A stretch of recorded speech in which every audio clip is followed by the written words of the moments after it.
ಪೊಲೀಸರು ಇದ್ದಾರೆ ಅನ್ನೋ ಒಂದು ನಂಬಿಕೆಯಿಂದ ನೀವು ನೆಮ್ಮದಿಯಾಗಿ ಕಣ್ಣು ಮುಚ್ಚಿ ಮಲಗ್ತೀವಿ. ಆದರೆ ಪೊಲೀಸ್ ಕಣ್ಣು ಮುಚ್ಚಿ ಕುಳಿತರೆ ಅಪರಾಧಗಳ ನಿಯಂತ್ರಣ ಅಸಾಧ್ಯ. ಅಂತಹ ಅಪರಾಧ ನಿಯಂತ್ರಣ ಮತ್ತು ಪತ್ತೆ ಕಾರ್ಯದಲ್ಲಿ ಪೊಲೀಸರ ಕಣ್ಣು ಸದಾ ಹದ್ದಿನ ಕಣ್ಣಾಗಿರಬೇಕು.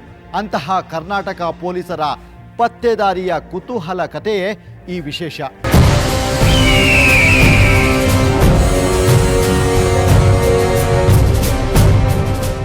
ಬಹುಶಃ ಬೆಂಗಳೂರು ಪೊಲೀಸರ ಪಾಲಿಗೆ ಈ ಒಂದು ಕೊಲೆ ಪ್ರಕರಣ ನೆನೆಸ್ಕೊಂಡ್ರೆ ಸಾಕು, ಈಗಲೂ ಮೈ ರೋಮಾಂಚನಗೊಳ್ಳುತ್ತೆ. ಕ್ಷಣ ಕ್ಷಣವೂ ಕುತೂಹಲ ಕೌತುಕತೆಯಿಂದ ಕೂಡಿದಂತಹ ಮರ್ಡರ್ ಕೇಸ್ ಇದು. Yeshwanthpur church father Thomas case ಇಡೀ ಪೊಲೀಸ್ ವ್ಯವಸ್ಥೆಗೆ ಒಂದು ಸವಾಲಾಗಿತ್ತು. ಇದೊಂದು ಕೇಸನ್ನು ಭೇದಿಸಿದ್ರೆ ಸಾಕು, ನಮ್ಮ ಇಡೀ ಜನ್ಮ ಸಾರ್ಥಕ ಅನ್ನುವಂತಹ ಕುತೂಹಲ ಪೊಲೀಸರಿಗಿತ್ತು.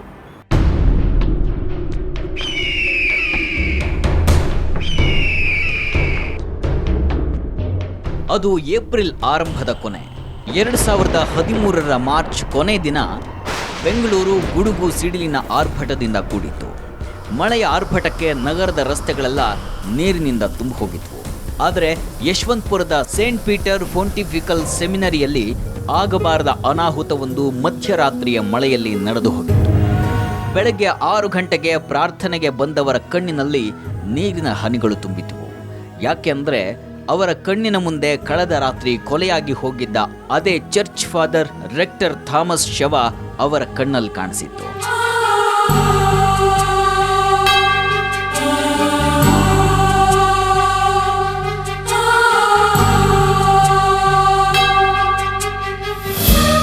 ಹೆಸರು ರೆಕ್ಟರ್ ಥಾಮಸ್ ಪೀಟರ್, ವಯಸ್ಸು 65.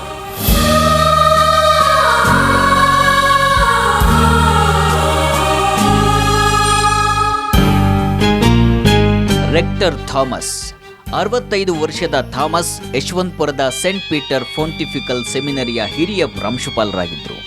ಗೋವಾ ಮೂಲದ ಫಾದರ್ ಅವತ್ತು ಮಧ್ಯರಾತ್ರಿ ಭೀಕರವಾಗಿ ಕೊಲೆಯಾಗಿ ಹೋಗಿದ್ರು. ಅವರ ಕೊಲೆಯ ಭೀಕರತೆ ಎಷ್ಟಿತ್ತು ಅಂದರೆ ಥಾಮಸ್ ಅವರನ್ನ ಹೊರಗಡೆ ಕರೆದು ಬರ್ಬರವಾಗಿ ಕೊಲೆ ಮಾಡಿದ್ರು. ಬಳಿಕ ಶವವನ್ನ ಅವರು ಮಲಗುವ ಕೊಠಡಿಯೊಳಕ್ಕೆ ಎಳೆದೊಯ್ದು ಹೋಗಿದ್ರು. ಚರ್ಚಿನ ಅಂಗಳದ ತುಂಬೆಲ್ಲ ರಕ್ತ ಹೆಪ್ಪುಗಟ್ಟಿತ್ತು. ದುಷ್ಕರ್ಮಿಗಳು ಪಕ್ಕಾ ಪ್ಲಾನ್ ಹಾಕಿ ಮಾಡಿದ್ದಂಥ ಕೊಲೆಯಾಗಿತ್ತು ಅದು. ಯಾಕೆಂದ್ರೆ ಸೇಂಟ್ ಪೀಟರ್ ಫೋಂಟಿಫಿಕಲ್ ಸಂಸ್ಥೆಯ ಪ್ರಾರ್ಥನಾ ಮಂದಿರದ ವಿದ್ಯಾರ್ಥಿಗಳಿಗೆ ಅದು ರಜೆಯ ಸಂದರ್ಭವಾದ್ದರಿಂದ ಹಂತಕರು ಹೊಂಚು ಹಾಕಿ ಆ ಕೃತ್ಯವನ್ನು ನಡೆಸಿದ್ರು. ಮೇಲ್ನೋಟಕ್ಕೆ ಇದೊಂದು ಪಕ್ಕಾ ಪ್ಲಾನ್ಡ್ ಮರ್ಡರ್.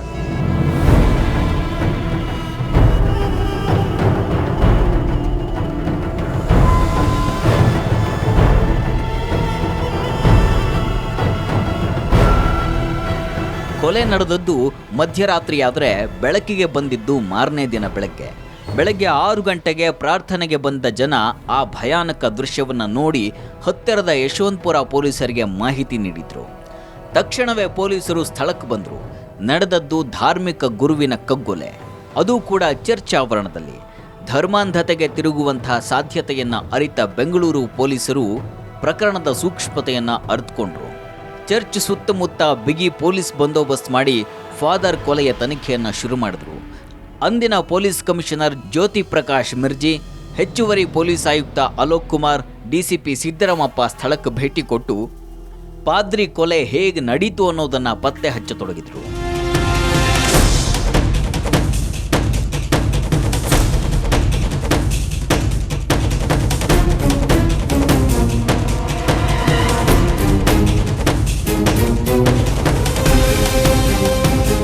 ರೆಕ್ಟರ್ ಥಾಮಸ್ ಕೊಲೆ ನಡೆದ ದಿನ ಇಡೀ ಪೊಲೀಸ್ ಸಮೂಹವೇ ಅಲ್ಲಿ ನೆರೆದಿತ್ತು. ಪೊಲೀಸರು ಚರ್ಚ್ನ ಇಂಚಿಂಚನ್ನು ಶೋಧಿಸಿದ್ರು. ಮೇಲ್ನೋಟಕ್ಕೆ ಅದೊಂದು ಪಕ್ಕಾ ಪ್ರೀ ಪ್ಲಾನ್ ಮರ್ಡರ್ ಆಗಿತ್ತು. ಪೊಲೀಸರಿಗೆ ಅಲ್ಲೊಂದು ಸಣ್ಣ ಅನುಮಾನದ ಹುತ್ತ ಪತ್ತೆಯಾಯಿತು. ಈ ಪ್ರಕರಣ ಯಾವ ಉದ್ದೇಶಕ್ಕೆ ನಡೆದಿದೆ ಅನ್ನೋ ಯೋಚನೆಯಲ್ಲಿ ತೊಡಗಿದ್ದಾಗಲೇ ಪಾದ್ರಿ ಕೊಠಡಿಯಲ್ಲಿ ಅವರ ಸೂಟ್ಕೇಸ್ ಹೊಡೆದಿದ್ದು ಗೋಚರಿಸಿತು. ಪಾದ್ರಿ ಅವರ ಸೂಟ್ಕೇಸ್ನಲ್ಲಿದ್ದಂಥ ಬೆಲೆ ಬಾಳುವ ವಸ್ತುಗಳು ಕಳೆದು ಹೋಗಿರಬಹುದು ಅನ್ನುವಂಥ ಶಂಕೆಯೊಂದು ವ್ಯಕ್ತವಾಯಿತು. ಜೊತೆಗೆ ಪ್ರಾರ್ಥನಾ ಮಂದಿರದಲ್ಲಿದ್ದವರ ಪೈಕಿಯೇ ಯಾರಾದರೂ ಫಾದರ್ ಅವರನ್ನ ಕೊಲೆ ನಡೆಸಿರಬಹುದಾ ಅಂತ ಕೂಡ ಯೋಚಿಸಲಾಯಿತು. ಆಸ್ತಿಯ ವಿಚಾರವೇನಾದರೂ ಈ ಕೊಲೆಯ ಹಿಂದಿದೆಯಾ ಅನ್ನೋ ಆಂಗಲ್ನಲ್ಲೂ ತಂಡ ತನಿಖೆಗಿಳಿದ್ರು. ಈ ನಿಟ್ಟಿನಲ್ಲಿ ಪ್ರತ್ಯೇಕ ತನಿಖಾ ತಂಡಗಳನ್ನು ರಚಿಸಲಾಯಿತು.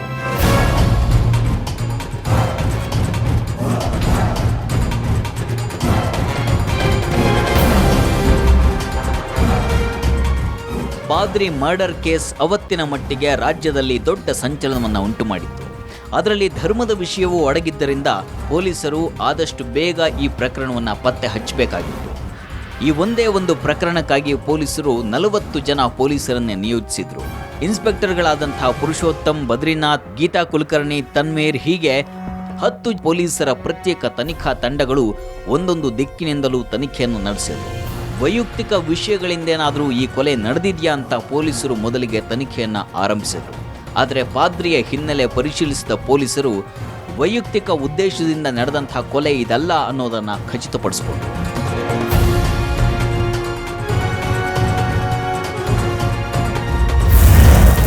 ದೊರಕಿತ್ತೊಂದು ಕ್ಲೂ. ಸೂಟ್ ಕೇಸ್ನಲ್ಲಿತ್ತು ಒಂದು ಸುಳಿವು.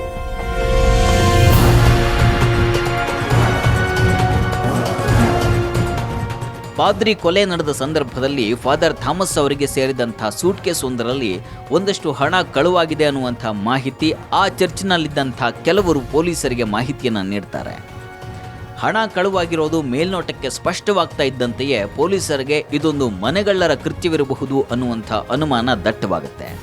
ಜೊತೆಗೆ ಸೂಟ್ ಕೇಸ್ ಮೇಲೆ ಇಬ್ಬರ ಫಿಂಗರ್ ಪ್ರಿಂಟ್ ದೊರೆತಾಗ ಪೊಲೀಸರ ಮನಸ್ಸಿನಲ್ಲಿದ್ದಂಥ ಅನುಮಾನ ದಟ್ಟವಾಗಿ ಬೇರೂರುತ್ತೆ. ಹೀಗಾಗಿ ಪೊಲೀಸರು ಒಂದು ಸ್ಪಷ್ಟ ನಿರ್ಧಾರಕ್ಕೆ ಬರ್ತಾರೆ. ಅದೇ ಸಂದರ್ಭದಲ್ಲಿ ಯಶವಂತಪುರದ ಕುಖ್ಯಾತ ಮನೆಗಳ್ಳ ಬೆಂಗಳೂರು ಬಿಟ್ಟಿರೋದು ತಮ್ಮ ಬಾತ್ಮೀದಾರರಿಂದ ಖಚಿತವಾಗುತ್ತೆ. ಫಿಂಗರ್ ಪ್ರಿಂಟ್ಸ್, ಆ ಮನೆಗಳ್ಳ ಬೆಂಗಳೂರು ಬಿಟ್ಟಿರೋದು ಮತ್ತೊಂದು ಕಡೆ, ಪಾದ್ರಿ ಸೂಟ್ಕೇಸ್ನಲ್ಲಿದ್ದಂತಹ ಹಣ ಕಳವು, ಈ ಎಲ್ಲ ಅಂಶಗಳು ಒಂದೊಂದು ಮನೆಗಳ್ಳರ ಕೃತ್ಯ ಅನ್ನೋ ದಿಕ್ಕಿನಂತ ತನಿಖೆ ನಡೆಸಲು ನಿರ್ಧಾರವಾಗುತ್ತೆ.